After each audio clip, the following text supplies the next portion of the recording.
Hello everyone, welcome back to our channel Login Assist. In this guide video, I will show you how to return a Hertz rental car at the airport.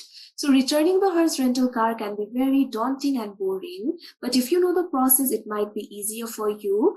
First of all, ensure to check your rental agreement. Your rental agreement may specify the exact return location and procedures, so make sure to comply by it. Also ensure the gas tank is full as per your rental agreement to avoid the extra charges. Now after you do that, the first step is to simply follow the airport signs. Look for and follow the Hertz rental car return signs within the airport. Drive to the return area. Drive to the designated Hertz return area, which may be a parking garage or a specific drop-off area. After doing that, what you have to do is park the vehicle. Park in an available bay within the designated Hertz return area. Now after you follow these processes, what you have to do is complete the return. There are basically three ways: Hertz instant return, e-return, key drop.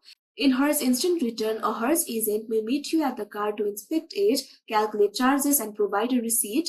In e-return, if you signed up for e-receipts, you can complete an express return slip, leave it with the keys and expect an e-receipt within 30 minutes. In key drop, for after hours return or when indicated, leave the keys in the designated drop box or key return area.